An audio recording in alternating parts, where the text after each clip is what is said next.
Good evening. क्या था last topic, क्या था? आर्टिकल 21। हाँ, तो कौन बता रहा है स्टार्टिंग से पहले? तो जल्दी आर्टिकल रिवाइज करें, जल्दी से आर्टिकल रिवाइज करें। 1 to 4 क्या? 5 to 11 सिटीजनशिप है ना, नागरिक। और आपका आर्टिकल 14 राइट टू है ना, ठीक है। और आर्टिकल 15 डिस्क्रिमिनेशन। आर्टिकल 16 ठीक है ना। Article 17 untouchability. Article 18 title. Article 19 है ना, ठीक है। आर्टिकल 20 है ना, ठीक है, अपराध के लिए दोष सिद्धि। आर्टिकल 21 चलिए ठीक है ना। आर्टिकल 21 लिख लिया। हिंदी वाले लिख लिए थे क्या उसे? हिंदी वालों ने क्या लिखा था उसे? हिंदी वाले लिख लेंगे, प्राण एवं दैहिक स्वतंत्रता का अधिकार। मैडम आपको कौन सी मीडियम है? हिंदी इंग्लिश? इंग्लिश है ना। हम फंडामेंटल राइट्स पढ़ रहे हैं, पॉलिटी की क्लास स्टार्ट हो चुकी है मतलब उसमें अब तो अभी कुछ ही सेक्शन हुए हैं उसके, तो हम आर्टिकल मेंशन कर रहे हैं। आप आर्टिकल मेंशन करिएगा, मैं उसको लिखाता चलूंगा, है ना। आर्टिकल 21 लिखेगा। आर्टिकल 21, आर्टिकल 21 अनुच्छेद 21। हिंदी वाले उसे लिखेंगे प्राण एवं दैहिक स्वतंत्रता का अधिकार। प्राण एवं दैहिक स्वतंत्रता का अधिकार, आर्टिकल 21। इंग्लिश वाले लिख लिए थे क्या उसे? इंग्लिश वालों ने क्या मेंशन किया था उसमें? Protection of life and personal liability. ठीक, अब लिखेंगे इसके और क्या क्या है इसमें। लिखेंगे राइट टू, इसमें मेंशन करेंगे कि और क्या क्या है इसमें। Right to education, right to education शिक्षा का अधिकार। राइट टू एजुकेशन शिक्षा का अधिकार। अगला लिखेंगे उसमें राइट टू इन्वायरमेंट, पर्यावरण रक्षा, पर्यावरण का अधिकार, पर्यावरण का अधिकार। अगला लिखेंगे और अंडरलाइन करेंगे राइट टू प्राइवेसी, निजता का अधिकार। राइट टू प्राइवेसी, निजता का अधिकार। कई बार पूछा गया क्वेश्चन ये कि राइट टू प्राइवेसी किसके अंतर्गत है, तो आर्टिकल 21, ठीक है ना। अगला मेंशन करेंगे इसमें अब right to, right to privacy लिख लिया ना, हाँ ठीक हो गया है ना। अब अगला लिखेंगे, अगला आर्टिकल लिखेंगे आर्टिकल 21A। आर्टिकल 21A ऐसा मेंशन करेंगे उसे, आर्टिकल 21A। अब इसे लिखेंगे, ये क्या है सब लिखेंगे इसके बारे में। Right to education, right to education Hindi वाले लिखेंगे शिक्षा का अधिकार, शिक्षा का अधिकार। मेंशन करना चालू करेंगे all children, all children between the age of, all children between the age of 6 to 14 years, 14 years compulsory and free education, compulsory and free education। 6 से 14 वर्ष के बच्चों को, 6 से 14 वर्ष के बच्चों को निःशुल्क एवं अनिवार्य शिक्षा प्रदान किया जाना, निःशुल्क एवं अनिवार्य शिक्षा प्रदान किया जाना, आर्टिकल 21A। क्लियर? सुना ना उसमें, अब सर्व शिक्षा अभियान वगैरह चले थे उसमें, अब राइट टू एजुकेशन आया था उसमें, अब है ना। ये अगला लिखेंगे उसमें आर्टिकल 22, आर्टिकल 22 अनुच्छेद 22 protection against, protection against, protection against arrest and detention, arrest and detention, protection against arrest and detention Hindi वाले लिखेंगे कुछ दशाओं में, कुछ protection against arrest and detention, detention कुछ दशाओं में गिरफ्तारी और गिरफ्तारी और निरोध में संरक्षण, निरोध में संरक्षण, कुछ दशाओं में गिरफ्तारी और निरोध में संरक्षण।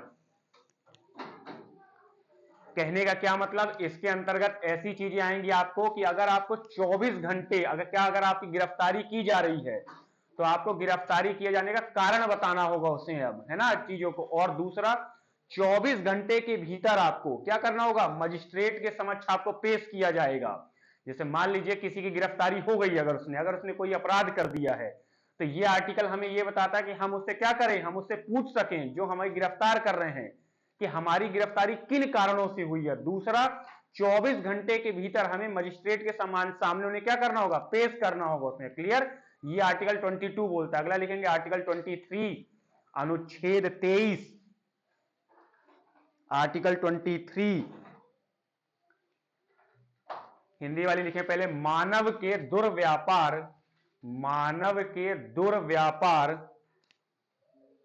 और बलात् श्रम का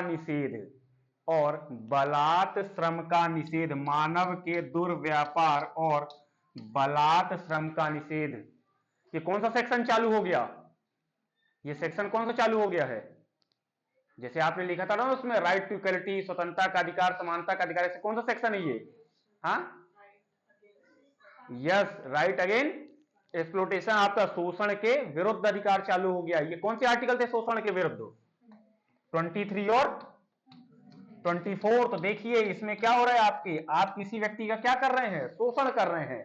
अगर आप उसका दुर्व्यापार करेंगे, दुर्व्यापार बोलने का मतलब क्या, ह्यूमन ट्रैफिकिंग, आपका किसी व्यक्ति को आप खरीद और बेच रहे हैं उसमें। दूसरा आप उससे ऐसे कृत्य करा रहे हैं, काम करा रहे हैं, लेकिन उसे क्या कर रहे हैं, अवैतनिक कर रहे हैं, आप उसे वो आपको क्या कर रहे हैं, वेतन नहीं दे रहे हैं उसे। अब वो कैसा आएगा, अगर आप करते हैं तो आर्टिकल किसका वायलेशन होगा, 23 का। उसमें इंग्लिश वाले मेंशन करेंगे राइट टू, आर्टिकल 23 में लिखेंगे, आर्टिकल 23 बोल क्या रहा है इसमें, अब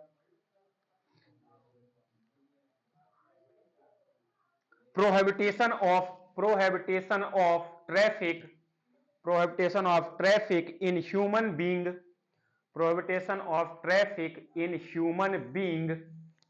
and forced labor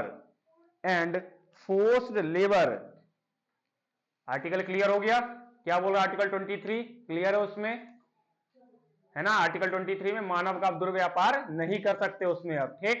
अगला लिखेंगे आर्टिकल 24 अनुच्छेद 24, आर्टिकल 24 लिखेंगे प्रोहिबिटेशन of unemployment of children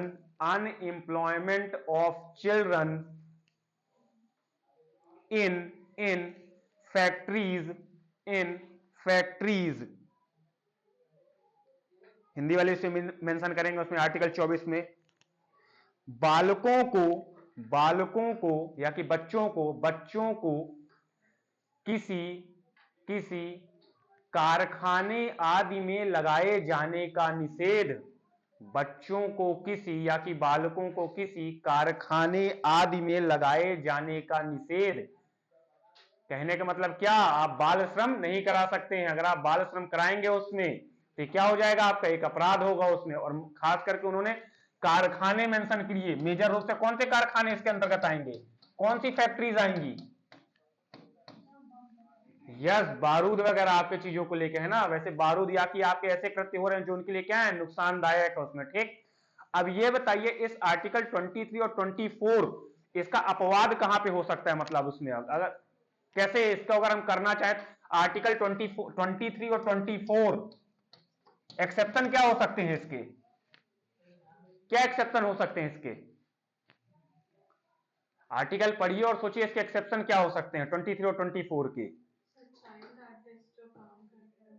madam child artist अगर बोलेंगे चीजों के लिए हो सकता है एक पॉइंट में, लेकिन अगर आप बोलेंगे वो भी बाल श्रम हो जाएगा अगर उसकी मर्जी के बिना। और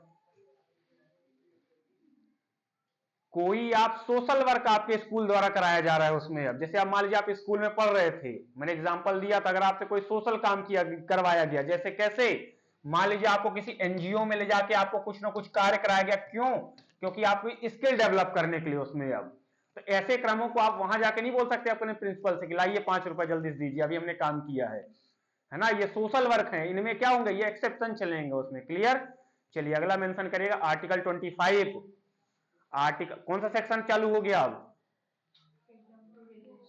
ठीक है ना, आर्टिकल 25 अनुच्छेद 25 लिखिएगा उसमें। अब आर्टिकल 25 में हिंदी वाले पहले लिखे अंतःकरण, अंतःकरण एक्सप्लेन करता हूं थोड़ी देर से। अंतःकरण और अंतःकरण और धर्म के अबाध रूप से मानने, अबाध कोई बाधित नहीं करेगा, अबाध रूप से मानने और अनुकरण करने की स्वतंत्रता, अनुकरण करने की स्वतंत्रता। इंग्लिश वाले उसे मेंशन करेंगे आर्टिकल 25 को। Freedom of free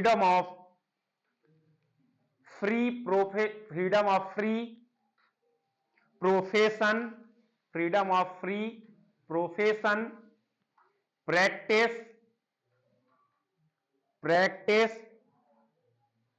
and propagation of religion,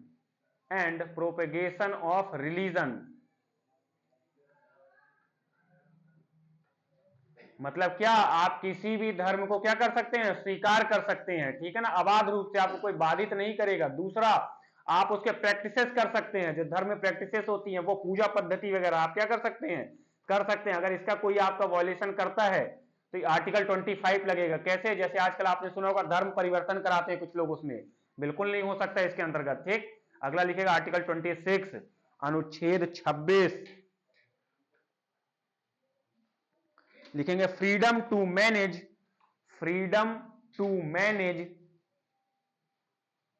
religious affairs, freedom to manage religious affairs. Hindi में लिखेंगे धार्मिक कार्यों के प्रबंध की स्वतंत्रता, धार्मिक कार्यों के प्रबंध की स्वतंत्रता। अब आप क्या कर सकते हैं, अपने धर्म को मैनेज कर सकते हैं ना उसमें। अब धार्मिक कार्यों के प्रबंध की स्वतंत्रता। अगला आर्टिकल लिखेंगे आर्टिकल 27, आर्टिकल 27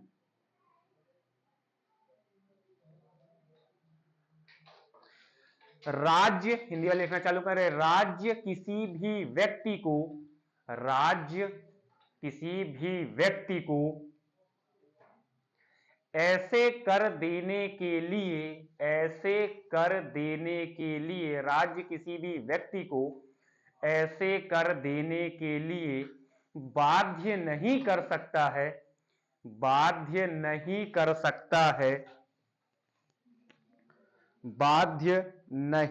सकता है जिसकी आय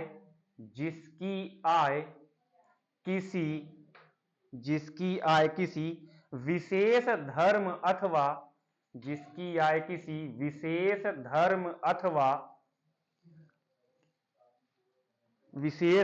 अथवा धार्मिक संप्रदाय की उन्नति, विशेष धर्म अथवा धार्मिक संप्रदाय की उन्नति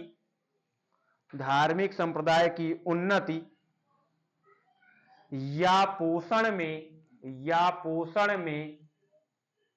व्यय करने के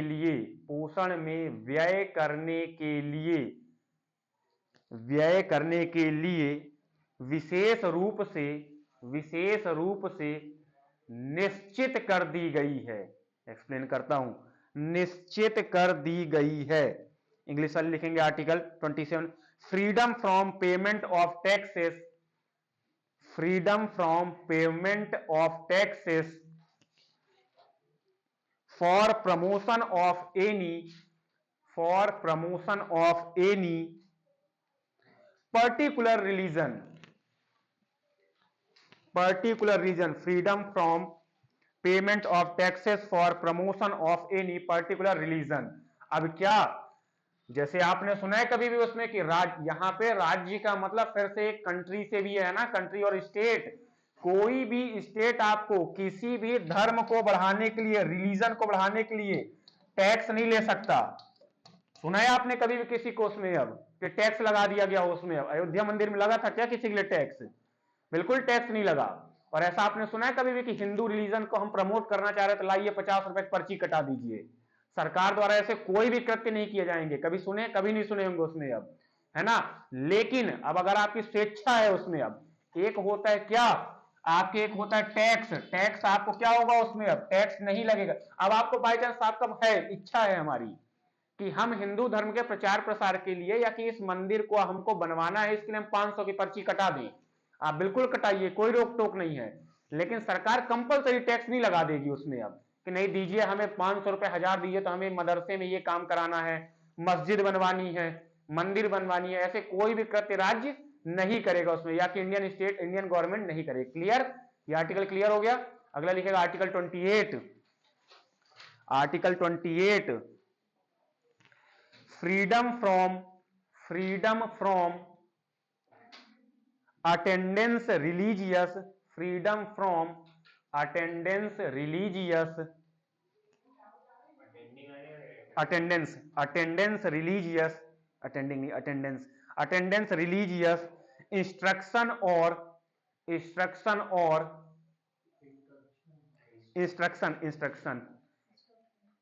करना, इंस्ट्रक्शन और वर्कशिप इन, और वर्कशिप पूजा पद्धति, WORSHIP, worship in educational institution, Hindi वाले उसे मेंशन करेंगे उसमें आर्टिकल 20। राज्य विधि से क्या छूट गया क्या आप लोग को उसमें? राज्य विधि से पूर्णतः पोषित, राज्य विधि से पूर्णतः पोषित किसी भी संस्था में कोई धार्मिक शिक्षा नहीं दी जाएगी।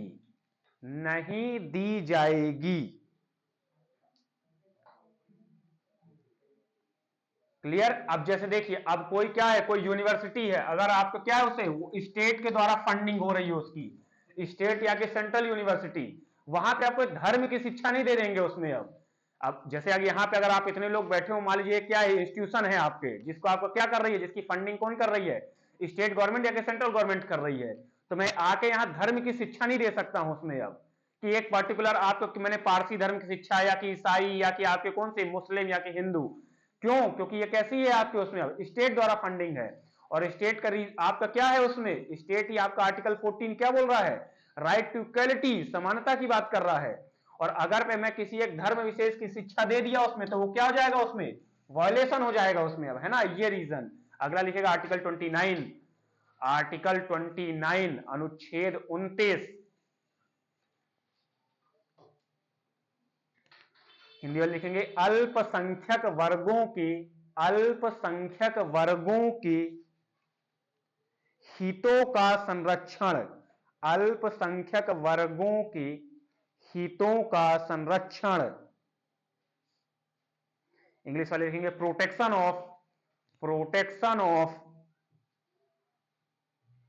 इंटरेस्ट ऑफ माइनॉरिटीज,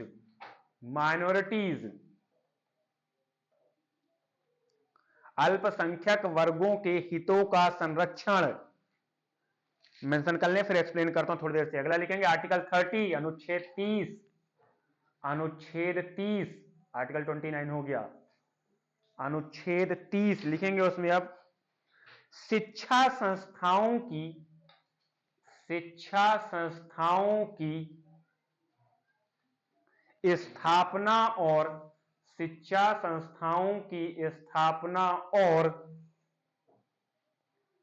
प्रशासन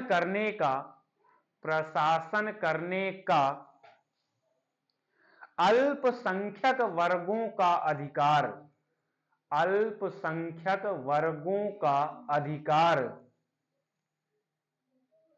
अल्पसंख्यक वर्गों का अधिकार। इंग्लिश वाले मेंशन करें आर्टिकल 13 को, सॉरी आर्टिकल 30 को लिखेंगे उसमें right of minorities to established and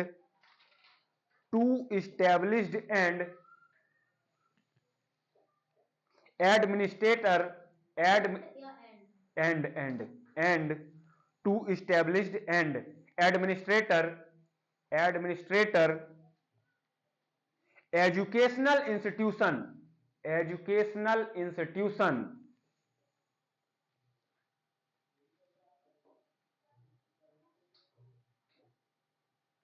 अब क्या इस आर्टिकल का मतलब क्या है? ये आर्टिकल ये आपका मेंशन कर रहा है किससे? माइनॉरिटी से। मतलब माइनॉरिटीज क्या कर सकती हैं? अल्पसंख्यक अपनी भाषा को संरक्षित करने के लिए कोई कार्य कर सकती हैं। जैसे देखिए, अब मान लीजिए एग्जांपल के तौर पर समझिए, माइनॉरिटीज को अगर एग्जांपल के तौर पर मुस्लिम वर्ग समझ लीजिए, तो मुस्लिम वर्ग क्या कर सकती है? अपने आपके शिक्षण संस्थान, उनके शिक्षण संस्थान कौन से हैं?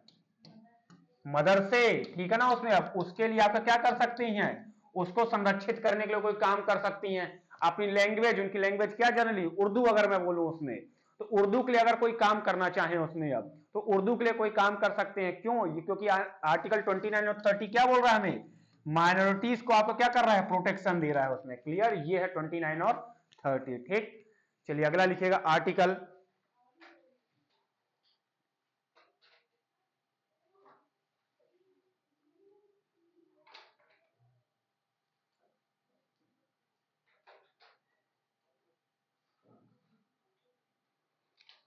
मेजर तो इतने हो गए हैं उसमें। अब इसको एक छूट गया था उसमें, एक मेंशन करिएगा उसमें। अब लिखिएगा कॉन्स्टिट्यूशनल शेड्यूल, संविधान की अनुसूची, हेडिंग बनाइए, उसमें मिस हो गया था उसमें। अब लिखिएगा कॉन्स्टिट्यूशन शेड्यूल, संविधान की अनुसूची, शेड्यूल शेड्यूल शेड्यूल अनुसूची, SCHEDULES, हिंदी में लिख लें संविधान की अनुसूची। लिखेंगे दी लिखना चालू करिएगा, दी 12 schedule of the Indian constitution, the 12 schedule of the Indian. अच्छा, शेड्यूल 12 आर्टिकल कितने? 395। और पार्ट्स कितने पार्ट्स में है? कॉन्स्टिट्यूशन कितने पार्ट्स में है? 25। और आपके 22 भाग हैं उसके, ठीक है ना। 22 वो भी कराता हूं, थोड़ी देर से रुक जाइएगा। पहले लिखिए दी 12 schedule of the Indian constitution, संविधान को 12 अनुसूचियों में बांटा गया या कि रखा गया है। संविधान में 12 अनुसूचियों को रखा गया है। अब एक तरफ मेंशन करना चालू करिएगा शेड्यूल 1, और वो क्या कहती है? वो शेड्यूल 1 और क्या कहती है? लिखेंगे पहला शेड्यूल 1, लिखेंगे उसमें first schedule, list state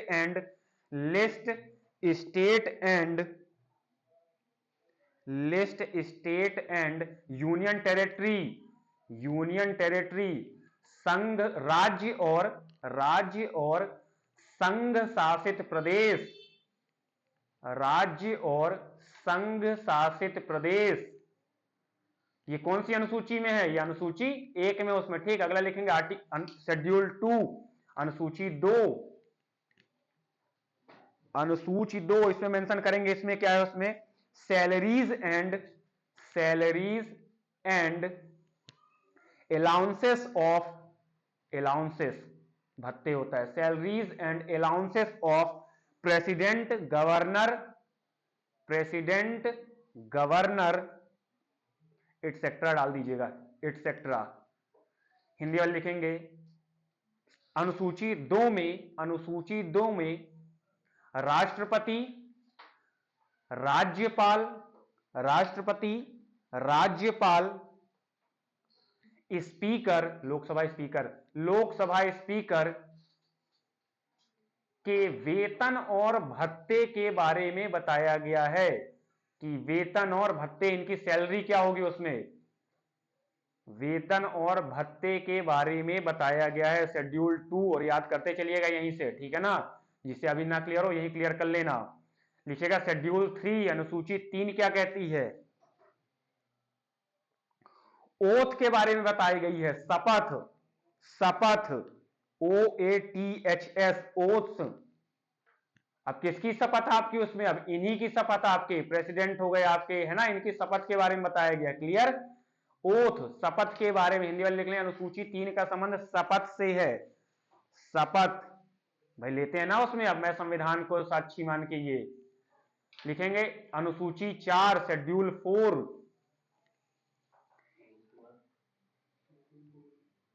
schedule 4 oath से नहीं समझ में आई, ओथ आगे समझ में ना किसकी शपथ है, लेते हैं ना उन लोग वो शपथ उसमें। अब राज्यपाल ले रहे हैं, आपके मुख्य न्यायाधीश, सब शपथ बताई गई है उसमें, ठीक, प्रधानमंत्री ले रहे हैं ऐसा। अगला लिखेगा schedule 4, A location of seat in the Rajya Sabha, in the Rajya Sabha, लिखेंगे हिंदी वाले, राज्यसभा में सीटों का आवंटन, राज्यसभा में सीटों का आवंटन मतलब क्या, राज्यसभा में कितनी सीटें होंगी, ठीक है ना उसमें, अब ऐसा राज्यसभा में सीटों का आवंटन। अगला लिखेंगे शेड्यूल 5 अनुसूची 5, administration of tribal areas, administration of tribal areas, Hindi वाले लिखेंगे उसमें जनजातीय क्षेत्रों का, जनजाति अनुसूचित, ऐसा जनजाति लिख दिया, क्वेश्चन लिखेगा अनुसूचित जाति और जनजाति, अनुसूचित जाति और जनजाति क्षेत्रों का प्रशासन और नियंत्रण, प्रशासन और नियंत्रण। अगला लिखेंगे शेड्यूल 6 अनुसूची 6, शेड्यूल 6 में लिखेंगे, और इसको अंडरलाइन कर लेना, ये कई बार पूछी गई है, चारों स्टेट के नाम, ठीक है ना। शेड्यूल 6 इसमें लिखेंगे, शेड्यूल 6 में उसमें एडमिनिस्ट्रेशन ऑफ ट्राइबल लिखना चालू करेंगे उसमें, areas in tribals, administration of tribal areas in Assam, Assam क्या कैपिटल, असम की क्या कैपिटल। अगला लिखेंगे उसमें, और किसी को याद आ रही है कुछ भी, भाई किसी को और कुछ याद आ गई हो असम की। अगला लिखेंगे असम, दूसरा लिखेंगे उसमें मेघालय क्या कैपिटल, अगला लिखेगा असम, मेघालय, त्रिपुरा क्या कैपिटल, ठीक है, त्रिपुरा, एंड मिजोरम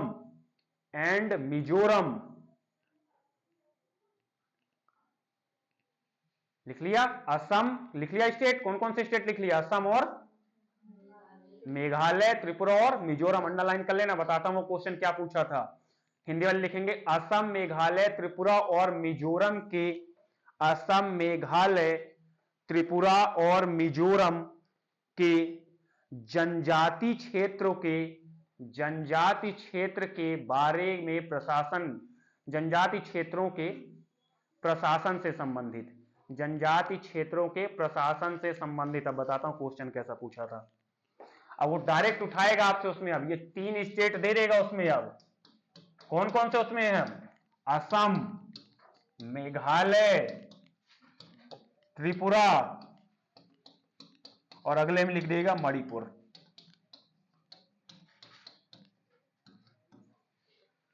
क्वेश्चन डाल देगा उसमें, schedule 6 is not related to which state, अनुसूची 6 का संबंध किस राज्य के प्रशासन से नहीं है उसमें। अब मेंशन कर लेना चीजों को लेकर, ठीक है ना उसमें। अब यहाँ पे ये नहीं है उसमें, क्या है इसकी जगह, मिजोरम। क्लियर, ये यहाँ की जो ट्राइबल है उनके आपके एडमिनिस्ट्रेशन से संबंधित है ये शेड्यूल। अगले लिखेंगे शेड्यूल 7 अनुसूची 7, हिंदी वाले लिखेंगे पहले, इसमें केंद्र और राज्यों के बीच, इसमें केंद्र और राज्यों के बीच शक्तियों के विभाजन को बताया गया है, शक्तियों के विभाजन को बताया गया है। हिंदी वाले, इंग्लिश वाले से लिखेंगे अब, डिवीजन ऑफ पावर, शक्तियों का बंटवारा, डिवीजन ऑफ पावर, फिर याद करिए कौन कौन सी, पहले लिखेंगे उसमें अब डिवीजन ऑफ पावर में शक्तियों का बंटवारा कैसे होगा। फर्स्ट में लिखिएगा उसमें अब यूनियन, यूनियन संघ, दूसरा हिंदी वाले लिख ले संघ, पहला संघ यूनियन, दूसरा लिखेंगे स्टेट राज्य, यूनियन स्टेट राज्य, तीसरी लिखेंगे कॉन्करेंट लिस्ट, कॉन्करेंट लिस्ट, पहले लिख लीजिएगा उसमें अब यूनियन लिस्ट, स्टेट लिस्ट, तीसरी कॉन्करेंट, हिंदी वाले समवर्ती सूची लिख लीजिएगा उससे अब समवर्ती सूची, संघ सूची, राज्य सूची और समवर्ती सूची।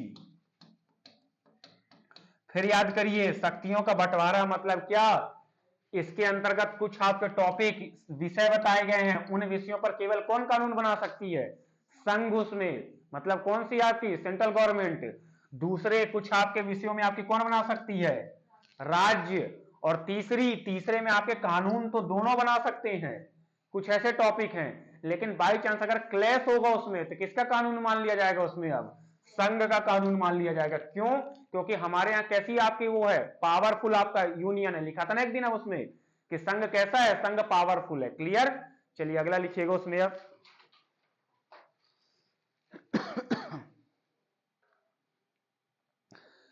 शेड्यूल 8, शेड्यूल 8 अनुसूची 8, शेड्यूल 8 अनुसूची 8 हिंदी वाले लिखेंगे इसमें भारत की, इसमें भारत की 22 भाषाओं का उल्लेख किया गया है, इसमें भारत की 22 भाषाओं का उल्लेख किया गया है।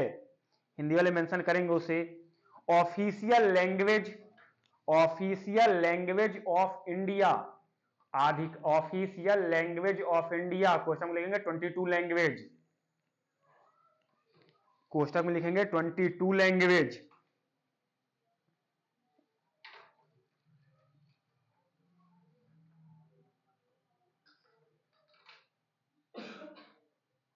लिखेंगे starting, starting,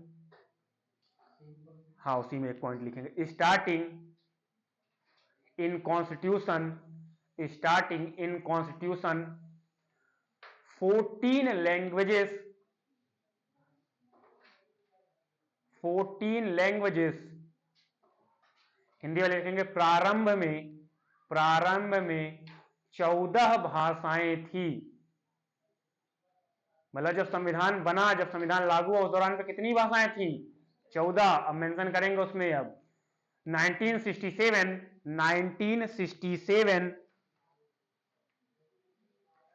Sindhi language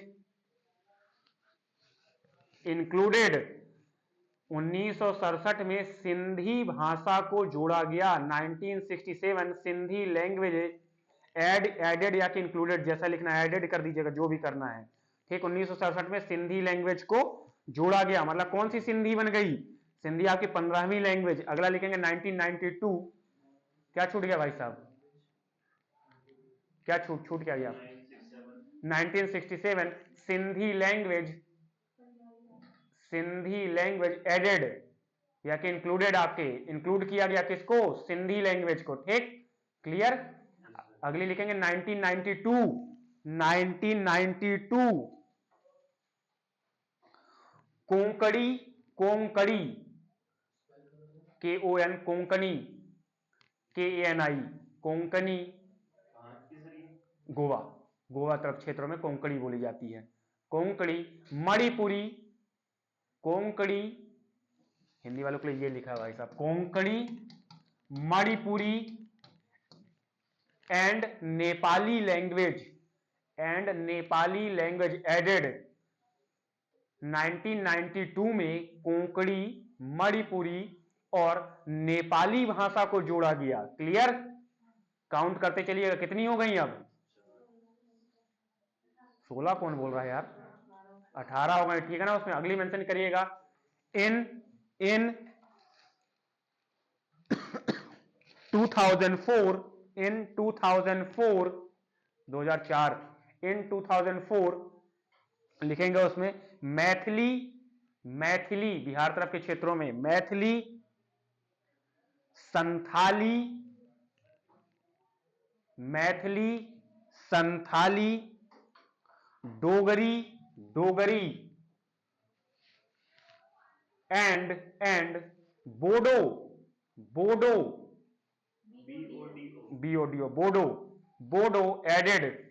Hindi वाले लिखेंगे 2004 में, 3-4 के समय में है ना, 2004 में बोडो, डोगरी, मैथिली और संथाली। मन तो कर रहा है क्वेश्चन पूछ लूं, बोडो आपकी ट्राइब्स कहां पाई जाती हैं उसमें, अब ठीक है ना, बोडो, डोगरी और मैथिली और संथाली आपकी भाषाओं को जोड़ा गया। संथाली, संथाल ट्राइब्स, संथाल ट्राइब्स कहां पाई जाती है भाई, जियोग्राफी में ट्राइब्स पढ़ा है ना उसमें। अब हाँ, कहां है संथाल ट्राइब्स मेजर रूप से? चलिए बहुत बढ़िया। चलिए अगली लिखेगा शेड्यूल 9, शेड्यूल 9 नहीं पता है, बहुत अच्छी बात है, लिखेंगे उसमें शेड्यूल 9 में संविधान में यह अनुसूची, संविधान में यह अनुसूची प्रथम संविधान संशोधन, प्रथम संविधान संशोधन, संविधान में यह अनुसूची प्रथम संविधान संशोधन 1951 के द्वारा, 1951 के द्वारा जोड़ी गई, जोड़ी गई। इंग्लिश वाले मेंशन करें सबसे पहले इसमें। आप शेड्यूल 9 का आपको रिलेशन किससे है? Validation of, validation of certain acts, CERTAIN, validation of certain acts, acts and regulation, and regulation. Question लिखेंगे added by, added by first, added by first amendment, संशोधन, फर्स्ट एबेटमेंट। अगली लिखेंगे उसमें एबेटमेंट, संशोधन।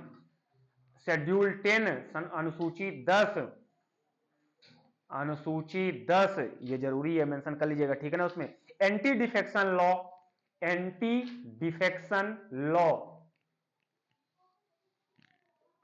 क्वेश्चन लिखेंगे added by, added by 52 amendment, 52 constitutional amendment, 52वां संविधान संशोधन, 52 कॉन्स्टिट्यूशनल एबेटमेंट। बताता हूं फिर क्या होता है 52 कॉन्स्टिट्यूशनल एबेटमेंट। हिंदी में लिखेंगे दल बदल के बारे में, दल बदल के बारे में बताया गया है, बताया गया है। क्वेश्चन में लिखेंगे 52वें संविधान संशोधन के तहत, 52वें संविधान संशोधन के तहत।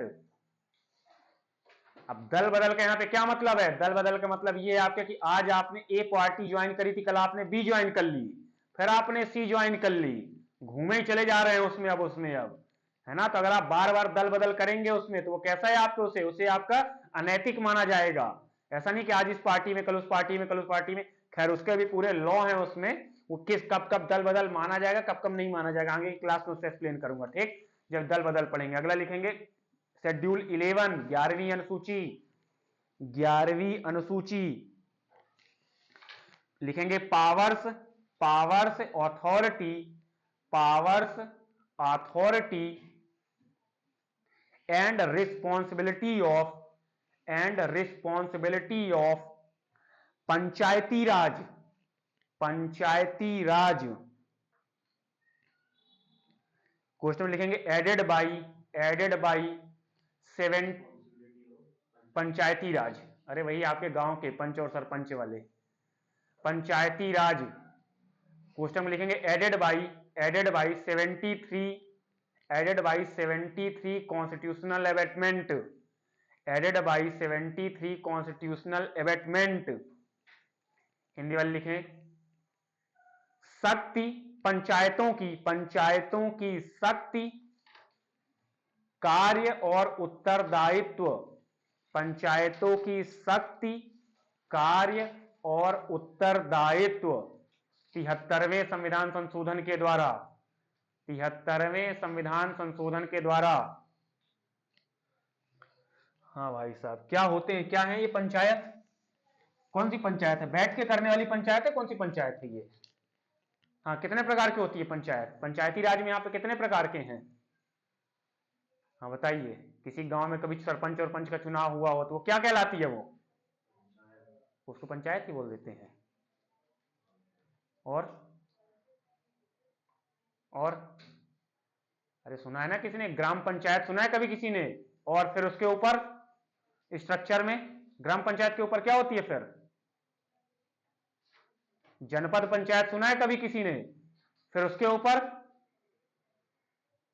क्या होती है फिर? नगर निगम नहीं मैडम, नगर निगम चली जाएंगे, म्युनिसिपैलिटीज में चली जाएंगी आप। तीसरी होती है आपकी जनपद, पहली होती कौन सी? ग्राम पंचायत। दूसरी आपकी उसके ऊपर कौन सी? जनपद। तीसरी आपकी जिला पंचायत होती है उसमें। अब सुना है जिला पंचायत का चुनाव था आज उसमें। अब तो ये किसके तहत है? इनके जो पावर बताए गए हैं वो किसके तहत बताए गए हैं? शेड्यूल 11। ठीक, अगला लिखेंगे शेड्यूल 12, अनुसूची 12।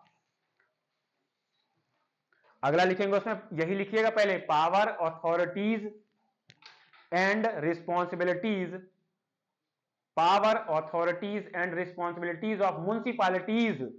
म्युनिसिपैलिटीज हिंदी वाले वही लिख लें उसे। अब शक्ति दायित्व, उत्तरदायित्व,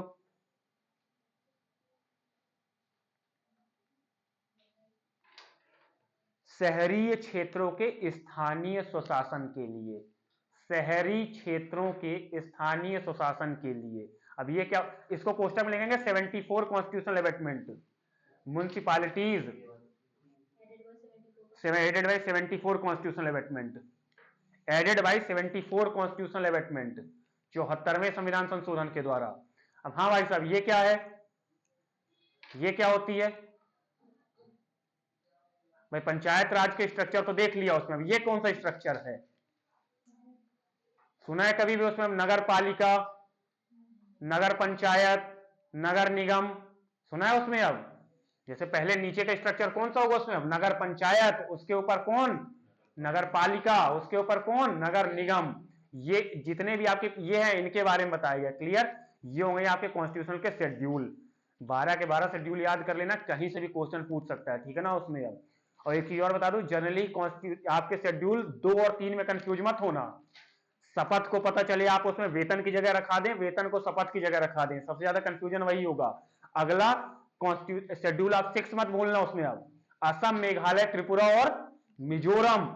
शेड्यूल 8 मत भूलना, कितनी लैंग्वेजेस? 22 लैंग्वेज। और शेड्यूल आपका 10 मत भूलना, क्या है? एंटी डिफेक्शन लॉ, दल बदल से संबंधित। 11, 12 मत भूलना।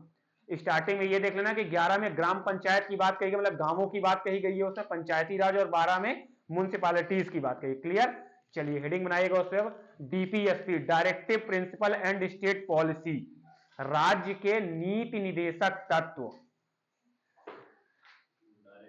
Principal and state policy. और मैं उम्मीद करूंगा कि आर्टिकल कल पूरे याद हो जाएं, ये वाले 14 से लेके आर्टिकल 14 से लेके आर्टिकल आपके 30 तक लगभग उसमें, ठीक है ना? चलिए लिख लिया राज्य के नीति निदेशक तत्व उसमें। चलिए अब लिखना चालू करिएगा उसमें। अब हाँ, पहले तो प्रश्न यह है, कहां से लिया गया ये directive principle and state policy? कहां से ली गई है?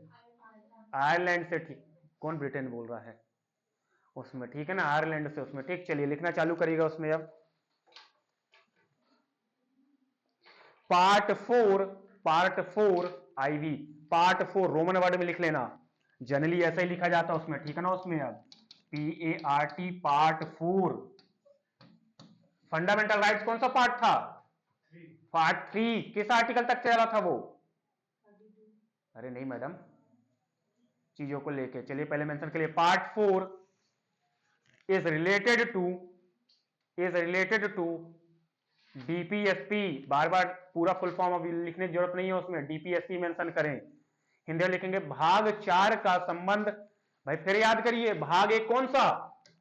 मैं इसीलिए इसको यहां पे लिखा नहीं रहा हूं, फुल मेंशन है। पार्ट 1 कौन सा? 1 2, पार्ट 2, पार्ट 3, 12 टू 35। पार्ट 4 फिर कहां से? 36 टू 51। लिखिएगा part 4 is related to DPSP अनुच्छेद 4 का, सॉरी माफ करिएगा, भाग 4 का संबंध राज्य के नीति निदेशक तत्व से है। Directive principle and state policy क्या है ये, क्या होती है ये डायरेक्टिव प्रिंसिपल स्टेट पॉलिसी है क्या? ये राज्य आपके लिए अब क्या क्या करे भाई, आपने इसके पहले तो जा जाके मौलिक अधिकार अपने फंडामेंटल राइट्स ले लिए उसमें। अब राज्य, मेजर डिफरेंस क्या है उसमें? मेजर डिफरेंस उसमें यही होता है आपके डायरेक्टिव प्रिंसिपल और स्टेट पॉलिसी में। डीपीएसपी लिख रहा हूं डायरेक्ट, ठीक है ना उसमें अब, और इधर आपके फंडामेंटल राइट्स लिख रहा हूं। एफआईआर मत समझ लेना कोई उसमें, अब एफआईआर समझ लीजिए। मेजर आपका डिफरेंस क्या है उसमें? अगर इनका वायलेशन होता है, किसका? फंडामेंटल राइट्स का, उसमें आप कोर्ट जा सकते हैं कि साहब हमारे इस आर्टिकल का वायलेशन हुआ है उसमें अब। लेकिन ये क्या है, इसका अगर वायलेशन होगा तो आप कोर्ट बिल्कुल भी नहीं जा सकते हैं उसमें अब, अगर डीपीएसपी का होगा। क्यों? क्योंकि राज्य आपके लिए क्या करे उसमें अब हम पढ़ेंगे इसके अंतर्गत और क्या क्या चीजें हैं, ठीक। चलिए मेंशन करिएगा उसमें, अब पहले लिखना चालू करिएगा। डिफरेंट कैटेगरीज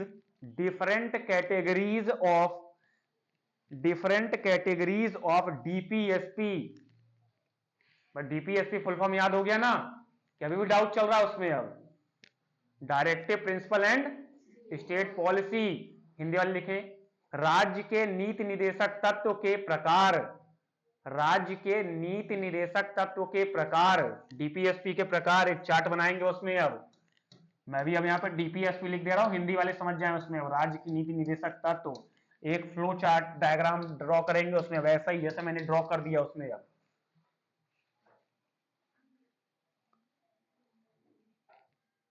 कर दिया, पहले हम लिखेंगे उसमें अब सोशलिस्टिक प्रिंसिपल, सामाजिक सिद्धांत, सोशलिस्टिक प्रिंसिपल, सामाजिक सिद्धांत। दूसरे में लिखेंगे Gandhian principal, Gandhian Gandhi ji वाला, और कोई गांधी जान रहे क्या आप? गांधीयन प्रिंसिपल, गांधीवादी सिद्धांत। तीसरे में लिखूंगा लिबरल प्रिंसिपल, उदारवादी, लिबरल प्रिंसिपल, उदारवादी सिद्धांत। क्लियर हो गया? कौन कौन सी? सामाजिक सिद्धांत सोशलिस्टिक हो गई, दूसरी गांधीयन हो गई, थर्ड आपकी लिबरल, उदारवादी। अब मेंशन करना चालू करिएगा, पहले उसमें सोशलिस्टिक में मेंशन करना चालू करेगा। आर्टिकल 38, अभी थोड़ी देर में सब एक एक आर्टिकल को पढ़ेंगे। आर्टिकल 38 अनुच्छेद 38, इसके नीचे समझ में आ रहा क्या बोल रहा हूं ना उसमें मैं? अगला लिखेंगे आर्टिकल 39, आर्टिकल 39, आर्टिकल 39A, फिर 39A। अगला आर्टिकल लिखेंगे उसमें article 41, article 42, article 43, article 43A, article 47, article 47। Clear? ये किसमें हो गई? तो उस लिस्ट में आपकी, अब गांधीयन में लिखेगा आर्टिकल 40 अनुच्छेद 40, आर्टिकल 40, आर्टिकल 43, दोनों में हो सकता है, कंफ्यूज ना हो। Article 43, article 43B, article 46, article 48, article 48 लिख लिया गांधीयन में। अब आप लिबरल में लिखेगा, उदारवादी में article 44, article 44, article 45, article 48A, article 48A, article 49, article 50, article 51 लिख लिया। चलिए ये हो गया आपका डिस्ट्रीब्यूशन उसमें। अब ठीक, अब लिखना चालू करिएगा। चलिए आर्टिकल उठाइए सीधे उसमें, अब लिखेगा आर्टिकल 36, आर्टिकल 36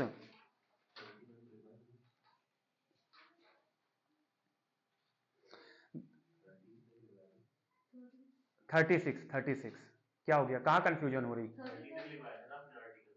मतलब आर्टिकल 13 लिखवा रहे थे आप रिकॉर्ड में। अरे भाई साहब वो छोड़ो आप उसमें, और इतने आर्टिकल आप याद कर भी नहीं पाएंगे उसमें, अब जरूरी नहीं है मेजर मेजर आर्ट क्या लग रहा है आपको चीजों के लिए लेके उसमें, अब आपके अंदर इतनी कैलिबर है कि 395 अनुच्छेद रख लेंगे उसमें, अब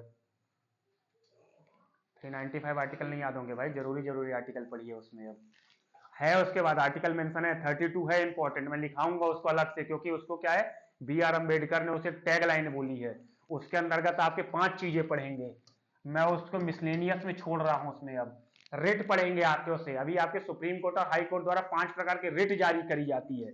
रिट का मतलब ये होता है, जैसे देखिए अब अभी आपने थोड़ी देर पहले क्या पढ़ा उसमें, अब कि फंडामेंटल राइट्स का वायलेशन होगा तो कहां जाएंगे आप, कोर्ट जाएंगे, तो कोर्ट आपका क्या करेगा 5 प्रकार के रिट जारी करता है। रिट का मतलब होता है पूछना अब किसी से उसमें, अब जैसे पहली रिट होती है क्या उसके, हैबियस कॉर्पस बोला जाता है, बंदी प्रत्यक्षीकरण, इसका मतलब ये होता है कि न्यायालय के समक्ष सामने आलय किसी व्यक्ति से पूछेगा, मतलब उसमें मतलब आप न्यायालय के सामने ये दायर कर सकते हैं कि हमें क्या, हमें गिरफ्तारी का कारण बताया जाए और 24 घंटे से ज्यादा हमें क्या है उसमें अब मजिस्ट्रेट के समक्ष पेश कर दिया जाए, मतलब उसके पहले। अगली रिट आएगी परमादेश अधिकार प्रच्छा है उसमें, वो अलग से एक्सप्लेन करूंगा उसमें, ठीक, मिसलेनियस में चिंता मत करिए, वो भी पढ़ाया जाएगा। अगला लिखेगा, अब मेंशन करेगा article 36, article 36 this define the term of state, this define the term of state, राज्य की परिभाषा के बारे में, या कि राज्य की परिभाषा, this define the term of state, राज्य की परिभाषा। अब लिखेंगे इसमें राज्य, ये राज्य का मतलब अब ये मध्य प्रदेश राज्य, और राज्य में देखेंगे क्या क्या आएंगे, कोष्टक में लिखिएगा उसमें अब राज्य है कौन कौन से उसमें, अब the government of India, the government of India and the union parliament, and the union parliament, कोष्टक में लिख लें हिंदी वाले भारत सरकार, बस हो गया भारत सरकार। मतलब राज्य, अब कौन सा राज्य आपके लिए क्या करेगा, राज्य का मतलब समझ में आ रही बात, किसकी बात हो रही है, आपके सेंट्रल मिनिस्ट्री, आपके मतलब सेंट्रल क्या करेंगे, केंद्र सरकार क्या करेगी, उसका फिर राज्य सरकारें क्या करेंगी। तो यहां पे राज्य का मतलब किससे है, यूनियन से भी है, पूरा राज्य आपका, पूरा आपके कंट्री, ठीक है ना उसमें। अब अगला मेंशन करेंगे आर्टिकल 37 अनुच्छेद 37, this declares of the importance of DPSP, importance of DPSP. इस अनुच्छेद में डीपीएसपी की प्रासंगिकता बताई गई है। हिंदी वाले चाहे राज्य के नीति निदेशक तत्व तो लिखें, या कि वो भी डीपीएसपी लिखना चालू करें। प्रासंगिकता बताई गई है, क्यों जरूरी है वो, डीपीएसपी किस लिए जरूरी है उसमें, वो बताया गया है इसमें, क्लियर। अगला लिखेंगे आर्टिकल 38 अनुच्छेद 38,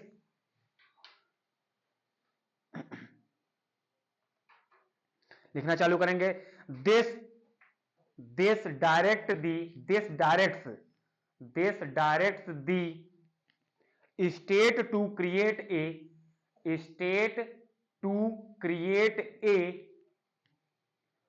social order for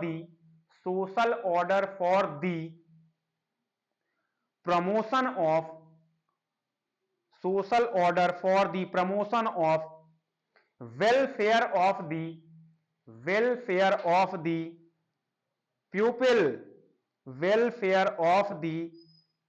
pupil, Hindi में लिखना चालू करें उसमें, अनुच्छेद 38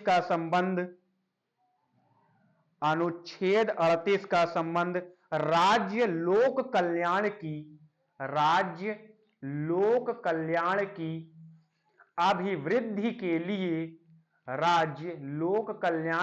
अभिवृद्धि के लिए सामाजिक व्यवस्था बनाएगा।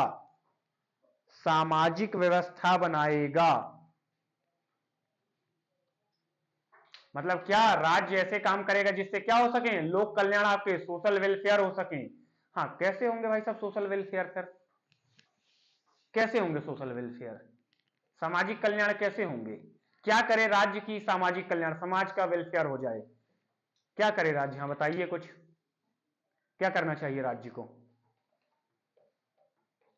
राज्य को क्या करना चाहिए? राज्य ऐसा क्या कार्य करे कि समाज का आपका भला हो जाए, सीधी लैंग्वेज में सोशल वेलफेयर हो, सामाजिक कल्याण हो, और मुद्दे में हो, चलिए आप लोग का भला हो उसमें। भाई आप भी तो सोशल है ना उसमें, अब कि नहीं है, जंगल उंगल में रह रहे कहीं? क्या करे राज्य? बस स्टैंड डेवलप कर सकते हैं। बस स्टैंड डेवलप कर दे, बहुत शानदार। और ड्रिंकिंग वाटर मौजूद होना चाहिए जो कि प्योर हो। ठीक है, और रोड्स अच्छी हो, वेल डेवलप्ड हो। काफी पॉइंट है ना चीजों को लेके। जैसे आपके फिर वही वाले पुराने पॉइंट में आइए, मैं आपको क्या पॉइंट बताया था उसमें, ट्रिपल एस, याद आ गई ट्रिपल एस फिर से? शिक्षा, एजुकेशन, सुरक्षा या कि आपके स्वास्थ्य, और आपके इसमें क्या था उसमें, अब शिक्षा, स्वास्थ्य और सुरक्षा, आपके तीन चीजें। ठीक, तो इसके अंतर्गत क्या होगा, आपके वेलफेयर हो जाएगा इसी में, इतने में ही उसमें। अब ठीक, अगला मेंशन करेगा आर्टिकल 38, सॉरी 38 मेंशन कर दिया, हो गया। अगला मेंशन करिएगा article 39, article 39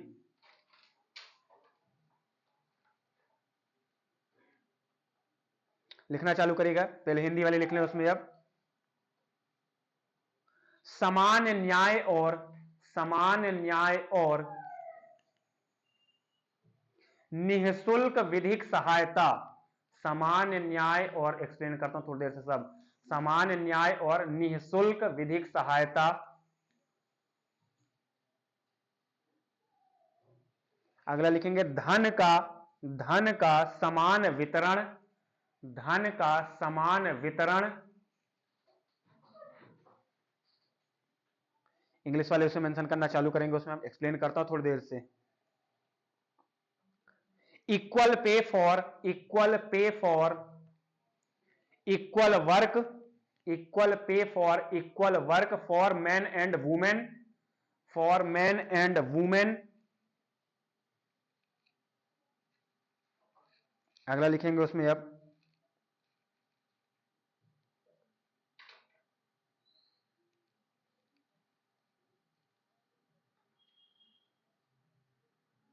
it require the state, it requires the state to ensure the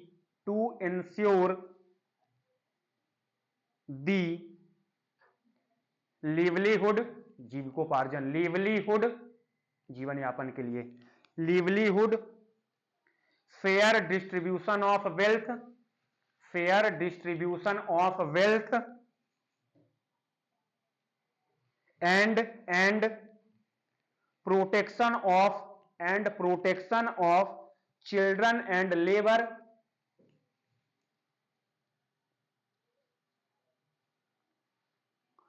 मतलब क्या राज्य आपके ऐसे काम कर रहा है जिसके तहत क्या होंगे, ऐसे सब काम होंगे। ठीक, अगला लिखेगा आर्टिकल 40 अनुच्छेद 40, आर्टिकल 40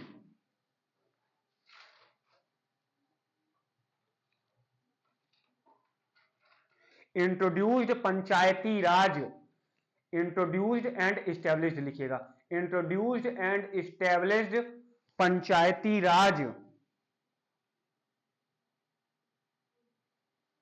लिखेंगे ऑर्गेनाइज विलेज पंचायत, हिंदी वाले सीधा लिख लें ग्राम पंचायतों का गठन, ग्राम, ऑर्गेनाइज विलेज पंचायत, ग्राम पंचायतों का गठन। याद करिए फिर से, कौन सा कॉन्स्टिट्यूशन अमेंडमेंट ये हो चुका है कि नहीं हुआ है उसमें? अब आर्टिकल 40 हो चुका है कि नहीं हुआ है उसमें? अब याद करिए उसमें, अब आर्टिकल 40 क्या बोल रहा है आपके, राज्य क्या करे, ग्राम पंचायतों का गठन करे। तो राज्य ने कर तो दिया ग्राम पंचायतों का गठन उसमें। अब भाई इसके पहले आपने थोड़ी देर पहले लिखा है निःशुल्क विधिक सहायता। फिर याद करिए, अगर किसी व्यक्ति के पास, कोई व्यक्ति गरीब है और उसके पास वकील करने के लिए अगर नहीं है उसमें, तो राज्य क्या करेगी, उसे राज्य से वकील प्रोवाइड करवाएगी। पर सुना है नहीं उसमें अब कि राज्य एक वकील देती है उसमें, तो यही सब तो राज्य के काम है। ग्राम पंचायत का गठन कर रही है, वकील कर रही है, और क्या करेगी, इक्वल पे फॉर, समान, ऐसा होता है क्या चीजों के लिए लेके उसमें कि एक महिला को अगर 100 रुपए मिले और पुरुष को 200 मिल जाए, समान कार्य के लिए समान वेतन आपके उसमें। अब अगला क्या, हेल्थ वगैरह के सेक्टर में आपके काम हो रहे हैं। आजकल हेल्थ का सबसे बड़ा सेक्टर में आयुष्मान कार्ड बन रहा है, सुना है ना उसमें। अब आयुष्मान कार्ड कौन बना रहे हैं उसमें, अब आपके पड़ोसी थोड़ी ना बना दे रहा है बगल में। आयुष्मान कार्ड कौन बना रहे हैं, अब केंद्र सरकार बना रही है। दूसरा, आपने कभी इसके पहले सुना तो उसमें मनरेगा, अब तो खैर नाम बदल दिया गया, उसमें जी राम जी कर दिया गया। मनरेगा, मनरेगा क्या थी आपकी, रोजगार था, आपके बेरोजगारों को रोजगार दिया जा रहा था इसमें। तो इसके तहत भी क्या हो रहा था, ये कौन काम कर रहा था, राज्य काम कर रही थी। और क्या, और राज्य आपके लिए क्या काम करती है उसमें। अब जैसे आपने अभी थोड़ी देर में आप सुनेंगे उसमें पोषण स्तर, न्यूट्रिशन वगैरह उसमें। अब भाई सुना है ना, राज्य ने कोरोना में ऐसा बोला क्या कि उसमें कि इस वर्ग को कोई टीका लगेगा, इसको नहीं लगेगा उसमें। अब सबको उन्होंने कोरोना का टीका लगाया। ये किसका काम था, राज्य का काम। मतलब और राज्य क्या काम कर रही है, राज्य ऐसा काम कर रही है उसमें अब कि निःशुल्क शिक्षा भी आपने थोड़ी देर पहले सुनी और समझी।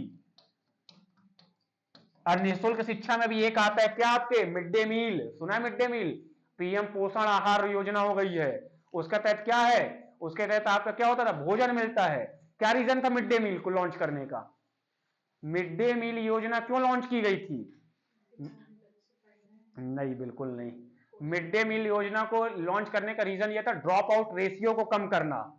कई लोग स्कूल छोड़ दे रहे थे उसमें, अब है ना, पोषण वहां पे मैटर नहीं था। ड्रॉप आउट रेशियो को कम करने के लिए मिड डे मील योजना चालू की गई।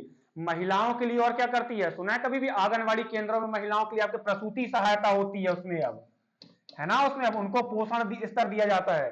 मध्य प्रदेश सरकार द्वारा एक योजना भी चलाई जा रही है, मंगल दिवस योजना। इसके अंतर्गत महिलाओं को क्या किया जा रहा है, शिक्षण और प्रशिक्षण दिया जा रहा है। जब महिलाएं अगर प्रेग्नेंट है तो उसके लिए क्या पोषण जरूरी है, ये सब किसके काम है, सब राज्य के काम है उसमें। अब अगला लिखेंगे article 41, article 41, the state is directed, the state is directed to provide right to work, right to work, to education, right to work, to education, and to public assistance, and to public assistance subject to its, public assistance subject to its economic capacity, economic capacity.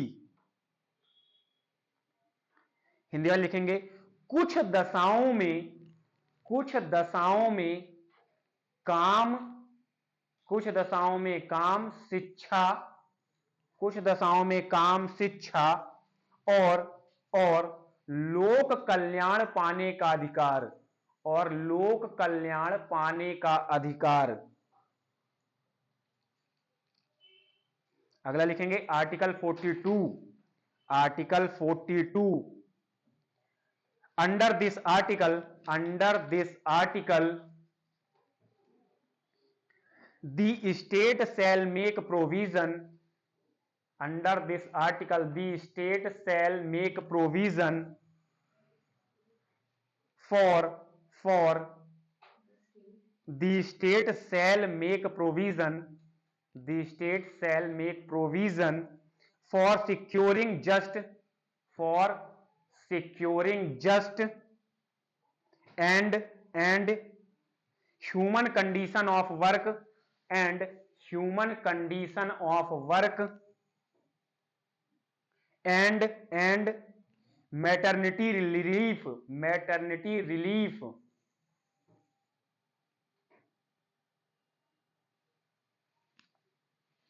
अगला इसी में point लिखेंगे the state, maternity relief लिखेंगे। अगला point the state has enacted, the state had, sorry, the state has enacted law, the state has enacted, enacted, enacted, enacted law, law, enacted, enacted, enacted, enacted क्या meaning होती है भाई साहब इसकी? ENA sorry है ना, enacted enacted enacted enacted law, enacted law such as industrial dispute, such as industrial dispute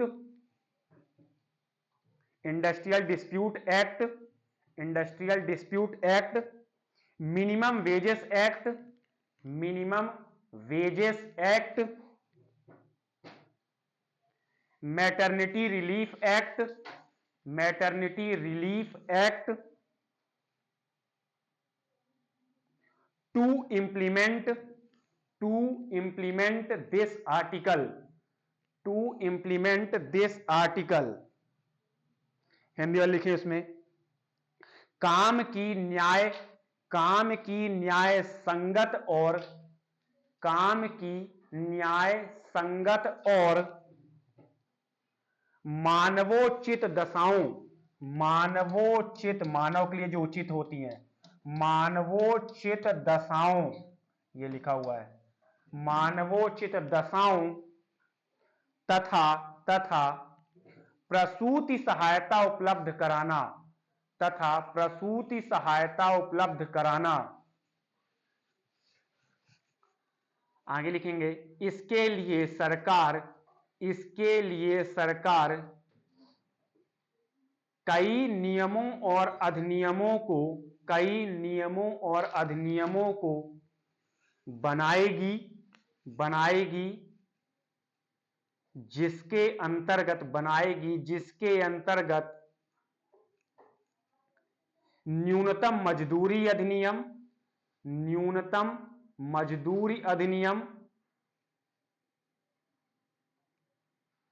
मातृत्व लाभ अधिनियम,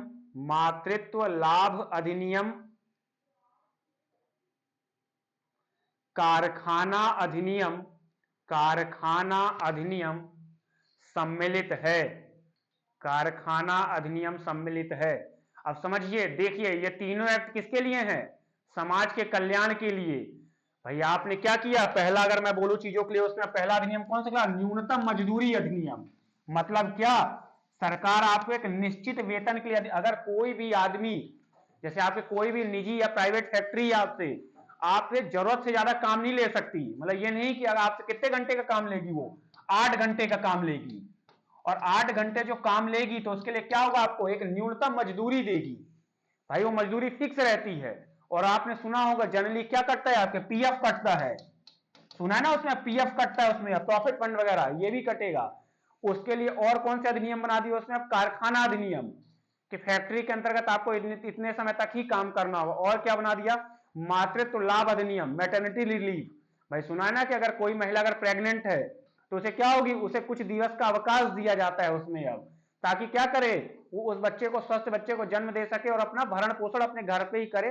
और ऐसा नहीं है कि जब उसे मैटरनिटी रिलीफ दिया जा रहा तो उसे सैलरी नहीं मिलेगी, सैलरी मिलेगी उसे अब, है ना। ये सब कैसे हैं? सोशल वर्क इतने हैं, ये सब और क्या है उसमें, ठीक। अगला लिखेंगे आर्टिकल 43, आर्टिकल 43 अनुच्छेद 43 लिखेंगे उसमें, this article directs the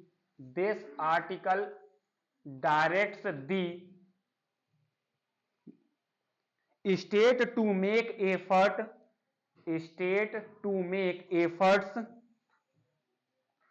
to secure, प्रयास, efforts, to make efforts to secure living wages and organize wages to secure living wages, WAGES, to secure living wages and organize cottage industries, कुटीर उद्योग, and organize cottage industries in rural areas, लिख लिया। हिंदी वाले लिखेंगे उसमें अनुच्छेद 43 का, कर्मकारों के लिए कुटीर उद्योगों को प्रोत्साहित किया जाना, कुटीर उद्योगों को प्रोत्साहित किया जाना। बताइए कॉटेज इंडस्ट्री का कुटीर उद्योग का एक example.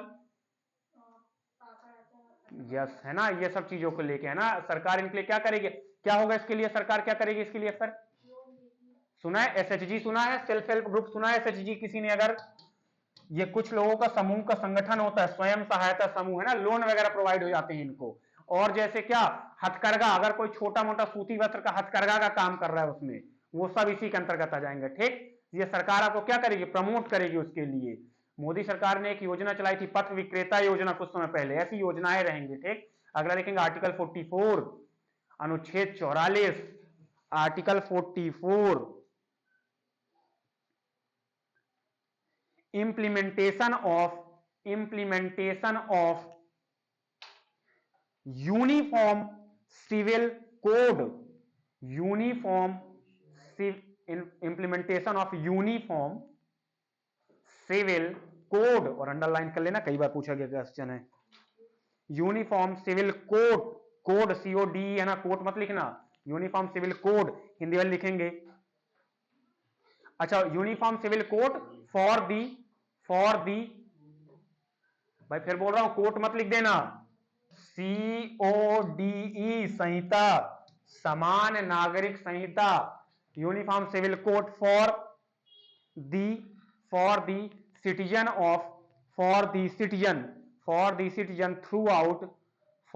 Citizen throughout India. अब हिंदी वाले लिखे उसमें, समान सिविल संहिता या कि नागरिक संहिता, समान सिविल संहिता, समान नागरिक संहिता।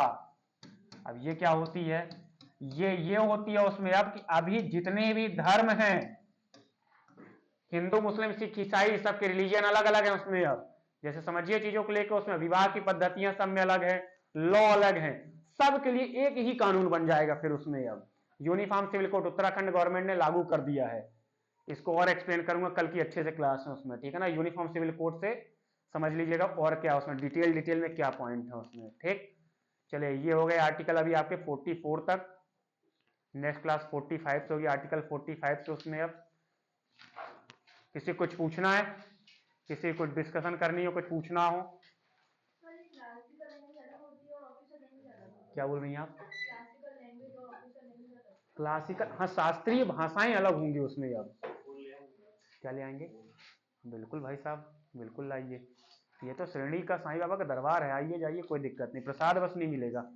हाँ, क्या पूछ रही है मैडम अब? हाँ, अलग होती है बिल्कुल। ऑफिशियल लैंग्वेज होती है आधिकारिक भाषा, जैसे जो न्यायालय यूज कर रही है, मान लीजिए उसमें, है ना, जो सरकार यूज करती है पत्राचार के लिए जो भाषाएं होती हैं।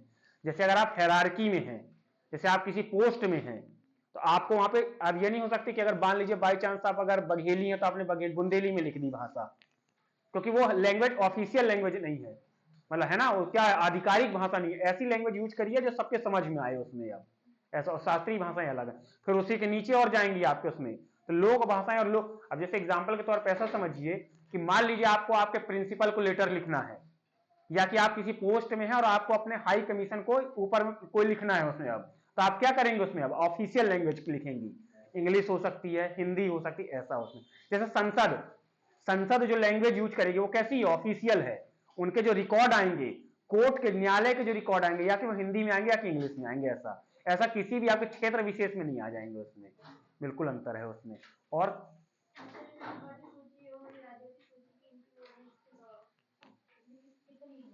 इसकी वो है आपके क्या नाम है, जैसे इसे सब्जेक्ट दिए हुए हैं, कितने कितने सब्जेक्ट में बना सकते हैं, मैं सब्जेक्ट लिखाऊंगा, सब्जेक्ट उसमें मुझे मेंशन करना है उसमें। अब है तो 97 100 सब्जेक्ट है, मतलब 97 सेंट्रल वगैरह में थे, 100 उसमें ऐसे, लेकिन वो आप ऊपर नीचे होते रहते हैं उसमें, है ना, वो मेंशन करा दूंगा, मेजर मेंशन कराऊंगा जो पूछता है आपसे।